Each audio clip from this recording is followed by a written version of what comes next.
안녕하세요. 오늘 여러분과 함께 좀 깊이 들여다볼 주제가 있습니다. 바로 인공지능, AI 시대가 우리 교육에 던지는 아주 근본적인 질문인데요. 우리가 뭐랄까 오랫동안 정답 찾기에 최적화된 그런 교육을 받아왔잖아요. 근데 AI가 이 정답 찾기를 사람보다 훨씬 잘하게 되면서, 우리가 지금껏 해오던 방식에 대해서 큰 물음표가 던져지고 있는 거죠. 오늘 저희가 좀 집중적으로 분석해 볼 자료는요. AI 시대 교육 패러다임 전환, 정답 없는 세상을 위한 교육 재정이라는 보고서의 핵심 내용입니다. 이걸 통해서 그동안 우리 교육 방식의 문제가 뭐였는지 한번 짚어보고 또 AI가 가져올 변화의 가능성은 어떤 건지 그리고 앞으로 교육은 어떤 모습이어야 할지 함께 탐색해 보겠습니다. 자, 그럼 한번 제대로 파고 들어가 볼까요? 보고서를 보면요. 한국 교육이 오랫동안 좀 단편적 지식 암기에 지나치게 매몰돼 있었다. 이렇게 지적을 해요. 인간적인 성장이나 교양 같은 좀 본질적인 가치는 입시 경쟁 때문에 다 뒷전이었다. 이런 반성도 담겨 있고요. 이 뿌리 깊은 정답 찾기 교육 대체 어디서부터 시작된 걸까요? 네, 그게 역사를 좀 거슬러 올라가야 하는데요. 과거에 중학교 입시 경쟁이 아주 극심했던 시정이 있었잖아요. 그때 이제 학부모님들 사이에서 아니 새로운 교육하면 애들 실력 떨어진다 이런 불안감이 확 퍼졌어요. 그러면서 일방적인 강의식, 그야말로 주입식 교육이 자리를 딱 잡게 된 거죠. 물론 1955년에 학생 중심의 그 진보주의 교육 철학을 반영한 교육과정 개편 이런 시도가 없었던 건 아니에요. 근데 현장에서는 결국 당장 입시에 유리한 암기 위주 교육이 계속 유지됐던 거죠. 이런 개혁 시도가 자꾸 좌절되고 실패하고 그러다 보니까 결국 정답 빨리 찾기 이것만이 성공하는 길이다. 이런 믿음이 우리 교육 시스템 아주 깊숙이 박혀버린 겁니다. 보고서에도 예시가 나오죠. 통일신라 학자 이름 외우는 거나 조선시대 왕순서 달달 외우는 거. 네, 그런 게 아주 단적인 모습입니다. 단순히 이게 좀 비효율적이다 이런 걸 넘어서서 학생 개개인이나 또 우리 사회 전체에 좀 안 좋은 영향을 미치고 있다는 점, 이게 중요한 것 같아요. 겉보기에는 능력에 따라 공정하게 평가하는 것 같은데 이 시스템이 실제로는 어떤 문제를 만들고 있다는 건가요? 네, 보고서의 분석이 상당히 좀 날카롭습니다. 이 시스템이 겉으로는 능력주의를 내세우는 것처럼 보이잖아요. 개인의 능력과 노력에 따라 공정하게 평가받아야 한다, 이런 거요. 근데 실제로는 거의 모든 학생을 방식은 좀 다르지만 어쨌든 소외시킨다는 거예요. 대학 입시가 거의 교육의 전부처럼 여겨지니까 대학에 가지 않을 학생들은 그냥 자연스럽게 교육의 관심 밖으로 밀려나 버리는 거죠. 포기자 취급을 받게 되고요. 심지어는 스스로 뭔가 선택할 기회조차 없이 시스템에 의해서 그냥 방치된다. 이런 비판까지 나오는 상황입니다. 대학 안 갈 학생들은 그렇다 치고 그럼 소위 상위권 학생들은 괜찮은 건가요? 꼭 그렇지도 않다는 게 또 문제죠. 이 상위권 학생들도 마냥 행복한 건 아니라는 겁니다. 워낙 경쟁이 치열하니까 정서적으로 굉장히 지치고 심지어는 목적을 위해서는 수단과 방법을 가리지 않는 식으로 도덕성이 좀 훼손되는 경우도 나타난다. 이렇게 지적을 해요. 그리고 더 심각한 건 성적이 다른 모든 가치를 그냥 압도해버리는 현실이라는 거죠. 보고서에 따르면 성적이 아주 우수한 학생이 뭔가 잘못을 저질러도 제대로 지적받기는커녕 오히려 비호받는 일까지 벌어진다는 거예요. 와, 그건 정말 심각한데요. 네, 이건 단순히 그냥 개인의 문제가 아닌 거죠. 오직 정답만, 성적만 최고 가치로 여기는 이 시스템 자체가 정직이라든지 협력, 공감 같은 더 중요한 가치를 가볍게 여기게 만들고 결국에는 사회 전체의 건강성을 해칠 수 있다. 이런 경고로 읽어야 합니다. 그러니까 겉으로는 능력주의를 내세웠지만 결과적으로는 누구에게도 딱히 성공적이지 못한 시스템이었다. 이런 통찰이네요. 그렇다면 이런 현실에서 AI의 등장은 어떤 의미를 가질까요? 이게 위기일까요? 아니면 오히려 기회가 될 수 있을까요? 보고서는 AI가 바로 이런 획일적인 교육에서 벗어나서 학생 개개인의 고유성에 주목할 기회를 준다. 이렇게 강조하거든요. 개인 맞춤형 학습이라는 개념 조금 더 구체적으로 설명해 주실 수 있을까요? 네. AI는 기존의 그런 일률적인 교육 방식의 한계를 넘어설 잠재력이 분명히 있습니다. 각 학생의 학습 속도나 이해도, 흥미, 뭐 강점과 약점 이런 것들을 AI가 분석을 해서요. 말 그대로 맞춤형 학습 경험을 제공할 수 있다는 거죠. 보고서에서 예시로 든 그 칸 아카데미 같은 거. 그런 AI 기반의 적응형 학습 플랫폼을 생각하시면 좀 쉬울 것 같아요. 마치 개인 튜터처럼 학생이 예를 들어 뭐 분수 계산을 어려워한다. 그러면 그 부분을 통과할 때까지 맞춤형 연습 문제를 계속 더 주는 거죠. 반면에 잘하는 부분은 더 빨리 진도를 나가고요. 아, 학생마다 다 다르게 진행되는 거군요. 그렇죠. 여기서 이제 핵심적인 통찰은 뭐냐면 AI가 단순히 교육의 효율성을 높이는 도구, 여기에 그치는 게 아니라는 거예요. 과거에는 정말 소수의 학생들만 누릴 수 있었던 아주 비싼 1:1 멘토링이나 개인 지도의 이점을 이 기술을 통해서 대규모로 실현하고 또 민주화할 수 있다는 점이죠. 오히려 기술을 통해서 교육의 그 인간 중심성을 더 확장할 수 있다. 이런 가능성을 보여주는 겁니다. 와, 기술이 오히려 인간 중심성을 확장한다. 이 관점 정말 흥미로운데요. 그리고 지식을 단순히 아는 것에서 활용하는 것으로 교육의 초점이 옮겨간다. 이 점도 되게 중요한 변화로 보여요.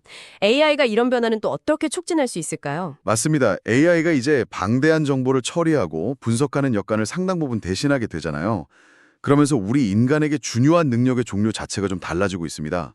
단순히 정보를 막 기억하는 능력보다는 그 정보를 바탕으로 비판적으로 생각하는 힘, 즉 비판적 사고력, 그리고 새로운 아이디어를 막 연결하고 만들어내는 창의력, 또 복잡한 문제에 대한 해결책을 찾아내는 문제 해결 능력, 다른 사람들과 효과적으로 소통하고 협력하는 사회적 역량, 이런 고차원적인 능력이 훨씬 더 중요해졌죠. 네네.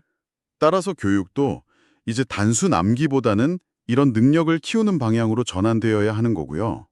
AI는 이 과정에서 아주 강력한 조력자가 될 수 있습니다. 예를 들어서 수학 문제를 푼다고 할 때 AI가 복잡한 계산이나 정보 검색 같은 걸 도와줄 수 있잖아요. 그러면 학생과 교사는 정답 자체보다는 그 답에 도달하는 과정, 즉 논리적인 추론 과정이나 문제 해결 전략에 더 집중할 수 있게 되는 거죠. 아, 계산은 AI에게 맡기고 우리는 생각하는 데 집중한다. 그렇죠. 뭐랄까, AI가 거대한 지식 데이터베이스 역할을 하고 인간은 그 데이터베이스에 아주 현명한 질문을 던지고 또 얻은 정보를 잘 활용해서 새로운 가치를 창출하는 그런 관계로 변화한다고 볼 수 있습니다. 보고서에 보니까 기존의 정답 찾기 모델하고 새로 제안된 AI 통합학습 모델을 비교한 표가 있던데 와, 정말 많은 게 바뀌더라고요. 교육 목표부터 시작해서 교수법, 평가 방식, 심지어 교사랑 학생의 역할까지 거의 모든 면에서 근본적인 변화를 예고하고 있었어요. 암기 중심에서 사고력 중심으로, 주입식 강의에서 탐구 기반 학습으로, 정답 맞췄는지 평가하는 거에서 과정을 평가하는 걸로, 교사는 지식 전달자가 아니라 조력자로, 학생은 수동적인 학습자가 아니라 능동적인 탐구자로. 와, 정말 다 바뀌네요. 네, 맞아요. 전반적인 패러다임 전환을 이야기하는 거죠. 특히 그 교사의 역할 변화가 눈에 띄는데요. 보고서에 따르면 채점이라든지 행정 업무 같은 거 있잖아요. 좀 반복적이고 시간 많이 뺏기는 일들. 이런 걸 AI가 자동화해 줄 수 있다고요. 이렇게 해서 확보된 시간하고 에너지를 통해서 교사는 그럼 무엇에 더 집중할 수 있게 될까요? 주면 교사들은 그 시간을 온전히 학생들과의 더 깊이 있는 상호작용, 예를 들면 뭐 개별적인 멘토링이라 상담 같은 거요. 그리고 더 창의적이고 혁신적인 교육 방법을 개발하는데 사용할 수 있게 되는 거죠. 이것은 교사의 역할을 단순한 지식 전달자에서 벗어나서 학생의 잠재력을 발견하고 그 성장을 촉진하는 정말 진정한 의미의 교육 전문가로 재정해야 하는 계기가 될 수 있다고 봅니다. 물론 보고서에서도 지적하듯이 현재 일부 교사들이 좀 매너리즘에 빠져 있다. 이런 비판도 있긴 합니다. 네, 그런 이야기도 있죠. 하지만 이게 단순히 교사 개인의 의지 문제만은 아닐 수도 있어요. 뭐 외부 강사한테 수업을 맡기는 관행이라든지 아니면 획일적인 평가 시스템처럼 교사를 교육 콘텐츠의 주체적인 생산자가 아니라 그냥 소비자로 만드는 그런 경직된 제도적 환경 탓도 분명히 크거든요. 근데 AI는 이런 외부적인 부담을 좀 줄여줌으로써 교사들이 매너리즘을 극복하고 교육의 본질에 더 집중하면서 전문가로서 성장할 수 있는 아주 중요한 기회를 제공할 수 있다는 거죠. 그렇군요. 교사들에게도 새로운 기회가 될 수 있다는 말씀이네요.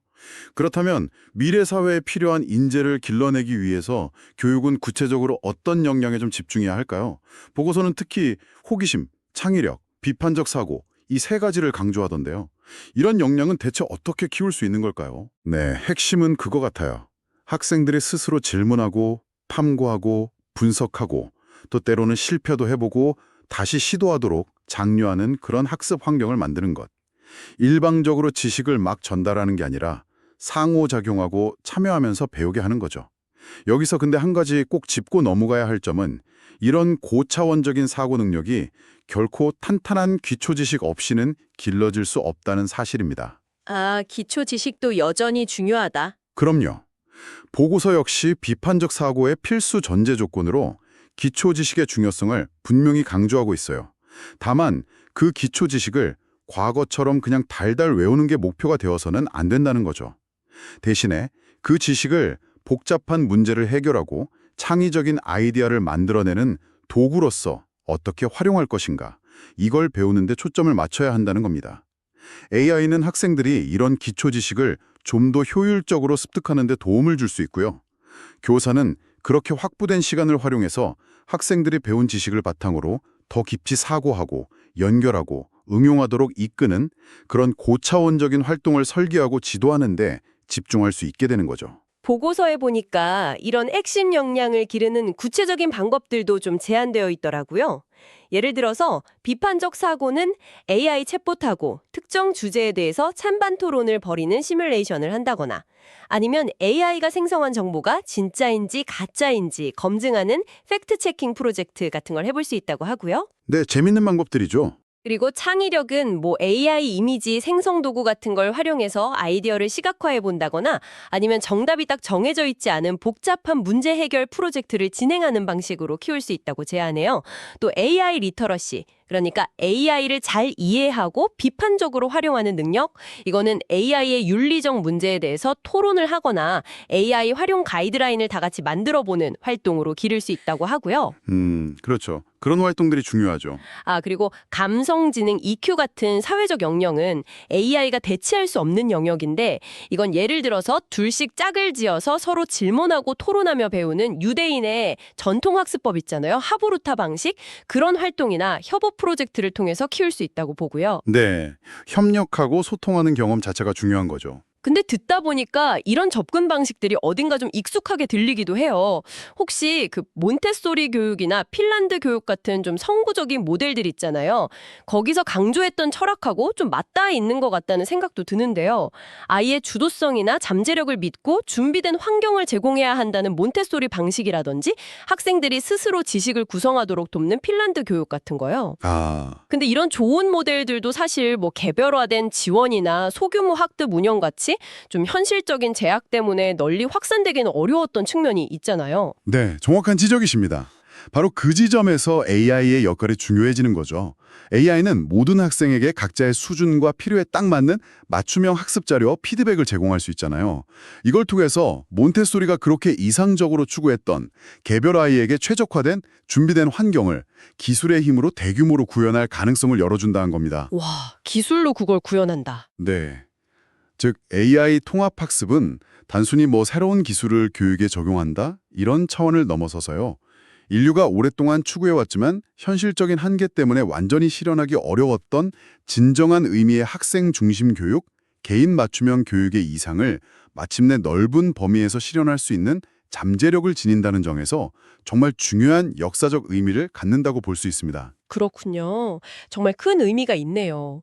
그렇다면 이런 새로운 교육 환경에서 교사의 역할은 그럼 어떻게 제정이 되어야 할까요?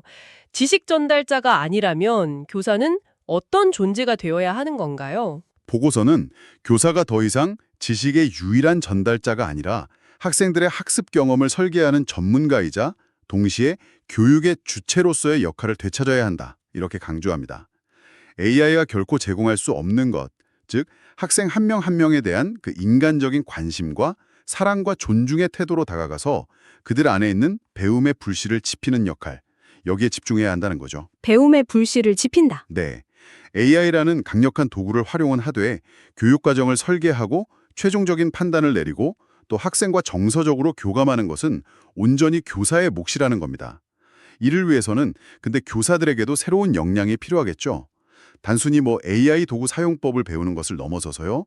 AI의 가능성과 한계를 비판적으로 이해하는 AI 리터러시를 갖추고 또 동료 교사들과 협력해서 교육 방법을 끊임없이 연구하고 혁신하고 무엇보다 학생들의 마음을 읽고 공감하는 감성지능, 또 교육의 본질에 대해 끊임없이 성찰하는 비판적 교육학적 관점, 그리고 학교 전체의 변화를 이끌어가는 리더십 같은 역량, 이런 것들을 키우기 위한 지속적인 열수와 전문성 개별 노력이 필수적입니다. 물론 이런 변화가 순탄하게만 진행되지는 않을 것 같아요. 장밋빛 전망 뒤에는 분명히 현실적인 어려움이나 해결해야 할 과제들도 있을 텐데요. 보고서에서도 몇 가지 중요한 지점들을 짚고 있더라고요. 우선 교육 격차 문제가 더 심화될 수 있다, 이런 우려가 있네요. 네, 그건 정말 매우 중요한 문제입니다. AI 기술 도입이 자칫 잘못하면 기존의 사회경제적 격차를 교육 영역에서 더욱 심화시킬 위험이 분명히 있어요. 벌써부터 성능이 뛰어난 유료 AI 서비스하고 무료 서비스 간의 기능 차이가 나타나고 있잖아요. 아, 그렇죠. 그런 게 있죠. 이런 접근성의 차이가 미래에는 더 큰 교육 불평등, 나아가서는 사회경제적 불평등으로까지 이어질 수 있다. 이런 경고입니다. 따라서 AI 기반 교육이 소수만을 위한 기술이 되어서는 절대 안 되고요. 모든 학생을 위한 교육이라는 목표를 달성하기 위한 정책적인 노력이 반드시 필요합니다. 단순히 기기를 보급한다 이런 걸 넘어서서 학생의 배경이나 지역에 관계없이 누구나 양질의 공공교육용 AI 플랫폼과 콘텐츠를 이용할 수 있도록 국가적인 투자와 지원 체계 구축이 중요합니다. 기술 발전의 혜택이 모두에게 골고루 돌아가는 보고서에서 언급된 따뜻한 지능화를 추구해야 하는 거죠. 따뜻한 지능화. 좋은 말이네요. 그리고 윤리적인 문제도 간과할 수 없을 것 같아요. AI가 그럴듯하게 가짜 정보를 만들어낼 수도 있고, 또 학생들이 AI에 너무 의존해서 스스로 생각하는 힘을 잃어버릴 수도 있다. 이런 지적도 나왔어요. 맞습니다. 현재 AI가 정말 놀라울 정도로 그럴듯한 텍스트나 이미지를 만들어내지만 그 내용이 항상 사실에 기반하는 건 아니거든요. 그렇죠. 가끔 이상한 소리 할 때도 있죠. 네, 그래서 AI가 제공하는 정보는 반드시 비판적으로 검증하는 습관이 중요합니다. 또 학생들이 과제나 학습 과정에서 AI에 지나치게 의존하게 되면 스스로 정보를 찾고 고민하고 논리를 구성하는 그 중요한 과정을 그냥 건너뛰게 될 수 있어요. 그러면 결국 비판적 사고 능력이나 문제 해결 능력이 약화될 수 있다는 우려도 크죠. AI 글쓰기 도우미 같은 경우는 표절 문제를 더 복잡하게 만들 수도 있고요. 이것도 문제네요. 하지만 이런 문제들이 있다고 해서 AI 사용을 그냥 무조건 금지한다. 이건 현실적이지도 않고 효과적이지도 않아요. 오히려 역효과를 낳을 수도 있습니다. 더 중요한 것은 학생들에게 AI를 책임감 있고 윤리적이며 또 비판적으로 활용하는 방법을 가르치는 것, 즉 AI 리터러시를 핵심 역량으로 교육하는 것입니다. 아, AI 리터러시 교육이군요. 네, AI가 어떻게 작동하고 또 어떤 한계가 있는지를 이해하고 결과물을 무조건 믿지 않고 AI를 자신의 생각을 대체하는 도구가 아니라 생각을 확장하고 보조하는 도구로 현명하게 사용하는 방법을 배우도록 해야죠. 명확한 가이드라인과 함께 꾸준한 교육이 필요합니다.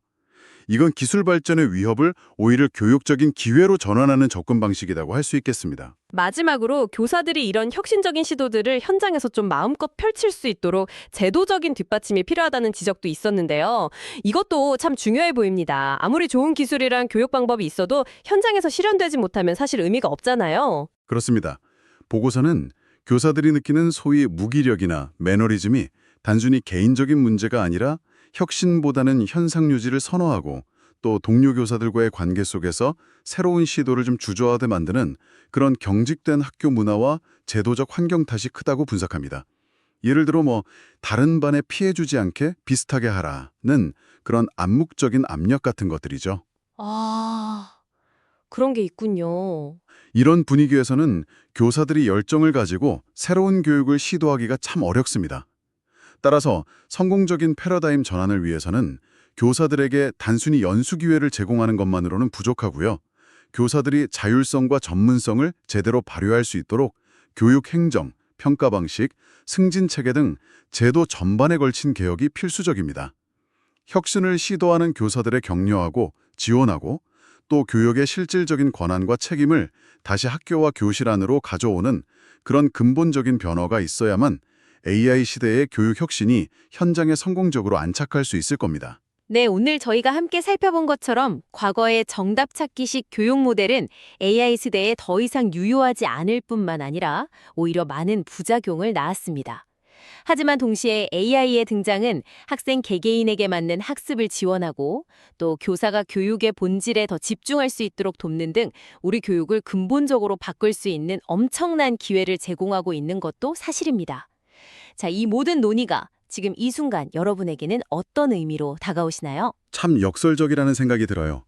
기술이 이렇게 고도로 발전하는 AI 시대의 교육은 오히려 기술 그 자체가 아니라 인간만이 가진 고유한 본질, 그러니까 끊임없이 질문하는 호기심, 경계를 넘나드는 창의성, 깊이 읽는 비판적 사고, 그리고 타인과 연결되고 공감하는 능력, 여기에 더욱 집중해야 한다는 결론에 이르게 되잖아요. 그러네요. 어쩌면 이것은 그 산업화 시대의 효율성 논리에 밀려서 우리가 잠시 잊고 있었던 교육 본연의 인간 중심적 가치를 다시 회복하는 과정일지도 모릅니다.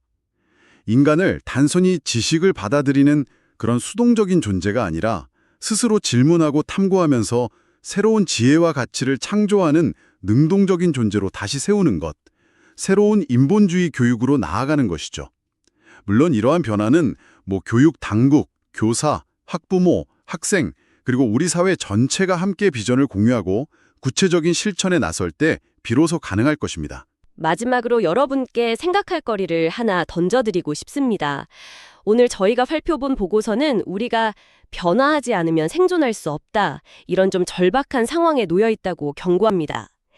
인공지능이 점점 더 많은 영역에서 우리보다 더 빠르고 정확하게 정답을 찾아내는 이 시대에 과연 우리 인간은, 그리고 우리 사회는 어떻게 하면 정답이 딱 정해져 있지 않은, 그래서 더 본질적이고 중요한 그런 정답 없는 질문들을 더 잘 던지고 함께 탐구해 나갈 수 있을까요? 이 질문을 마음속에 품고 한번 곱씹어 보시면서 오늘 저희의 깊은 탐구를 마무리하시면 좋겠습니다. 다음 시간에 또 흥미롭고 유익한 이야기로 찾아뵙겠습니다.